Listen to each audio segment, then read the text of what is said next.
अतीक की हत्या को लेकर लगातार सियासी घमासान मचा हुआ है।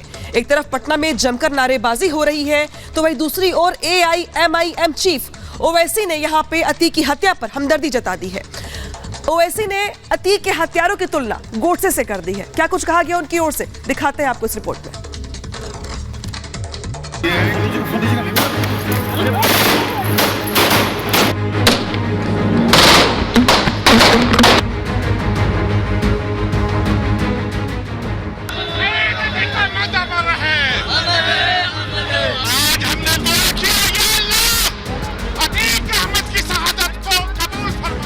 कि इन्होंने इन दोनों को मारने से पहले कम से कम 500 राउंड की ट्रेनिंग लिए। प्रयागराज का डॉन अतीक तो जमीन में दफन हो गया, लेकिन अतीक को लेकर सियासत खत्म होने का नाम नहीं ले रही। सियासत में वोट बैंक की खेती कुछ नेताओं के लिए कितनी मायने रखती है कि उसके लिए वो अपराधी और माफिया का साथ देने से भी परहेज नहीं करते। आज हमने दुआ किया, या अल्लाह, अतीक अहमद की शहादत को कबूल फरमा। अपराध का साम्राज्य खड़ा करने में अतीक ने अपना सारा जीवन लगा दिया, और जब उसकी हत्या हुई तो उसके समर्थन में गीत गाने वालों की कमी नहीं है। ऐसा ही एक नजारा बिहार के पटना में दिखा। अलविदा की नमाज के बाद अतीक अहमद के समर्थन में नारे लगे। जहां रोजेदार अलविदा की नमाज पढ़ने के लिए पहुंचे थे, इस दौरान नारेबाजी कर रहे लोगों ने अतीक को शहीद तक ठहरा दिया।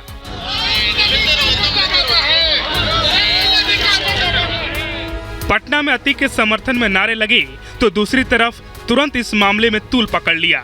केंद्रीय मंत्री गिरिराज सिंह ने नारेबाजी को लेकर बिहार सरकार पर हमला बोल दिया। इतना ही नहीं, गिरिराज सिंह ने बिहार सरकार पर निशाना साधते हुए चुनौती दे डाली कि अगर हिम्मत है तो अतीक के समर्थन में उत्तर प्रदेश में नारा लगाकर दिखाएं। आज हमने दुआ किया, या अल्लाह, अतीक अहमद की शहादत को कबूल फरमा। वहीं बीजेपी नेता हरिभूषण ने भी बिहार सरकार पर हमला बोलते हुए कहा कि PFI का अड्डा था बिहार में, जिस पर एक बार फिर से बिहार सरकार पर सवाल खड़े होने शुरू हो गए हैं।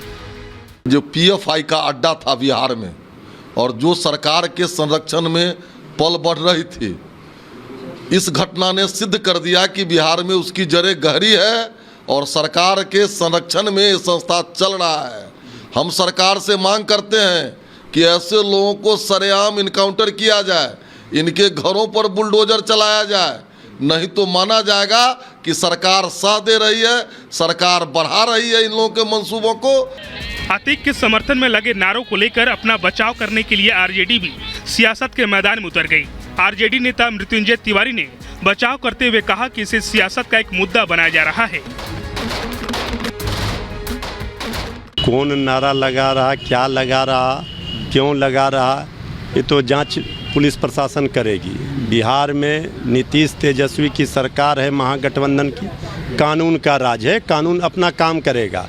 और ये उत्तर प्रदेश का मामला है, बिहार से इसका कोई लेना देना नहीं है। लेकिन हमारे विरोधी जो इसमें राजनीतिक रोटी सेकना चाहते हैं, ये सब दाल यहाँ नहीं गलेगा। एक तरफ अतीक और उसके भाई अशरफ की हत्या के बाद से सियासत ने तूल पकड़ा हुआ है, तो दूसरी तरफ पटना में हुए इस नारेबाजी को लेकर प्रशासन भी जागा और जांच के बाद कार्रवाई की बात कही जा रही है। कुछ स्टेटमेंट दिए गए हैं, उसकी जांच की जा रही है। स्टार्ट कैसे हुआ उसकी भी जांच की जा रही है, और उसके बाद किस तरह के एक्शन लिए जाएंगे, प्रोहिबिटिव लेने हैं वो हम लोग डिसाइड करेंगे, और अभी एक्शन डिसाइड किया जा रहा है उस पर। इशारों में अतीक को माफिया नहीं मसीहा बताने की लिस्ट में असदुद्दीन ओवैसी भी हैं, जो माफिया ब्रदर्स की हत्या को लेकर लगातार CM योगी पर सवाल दाग रहे हैं। इतना ही नहीं, ओवैसी ने हत्यारों को ट्रेनिंग देने की बात कही। इनको कम से कम 1 महीने की ट्रेनिंग दी गई थी, 1 महीने की ट्रेनिंग दी गई। उसी रिपोर्ट में कहा गया कि ATS के ऑफिसर ने कहा कि इन्होंने इन दोनों को मारने से पहले कम से कम 500 राउंड की ट्रेनिंग लिए। ओवैसी ने अतीक के हत्यारों की नाथूराम गोडसे से तुलना कर दी और पूछा कि UAPA क्यों नहीं लगाया। एक हाथ से मारे या जैविक कह रहा है, तो इससे मालूम हुआ कि इनको प्रैक्टिस दी गई। इससे मालूम हुआ कि तीनों मारने वाले गोडसे की नाजायज औलाद हैं। क्योंकि गोडसे ने भी गांधी को मारा था गोली से, तो ये गोडसे के जानशीन हैं और मुझे कहने की इजाजत दीजिए कि ये गोडसे पैदा हुए हैं। ओवैसी अकेले नेता नहीं है, बल्कि अतीक की हत्या से परेशान होने वालों में शिवपाल यादव, रामगोपाल यादव, तेजस्वी यादव, राशिद अलवी, तौकीर रजा शामिल हैं। हालांकि अतीक और अशरफ की हत्या पर सियासत जारी है, लेकिन वहीं ये भी सच है कि अतीक की पूरी गैंग पर शिकंजा कसा जा रहा है। Bureau report, Republic Bharat.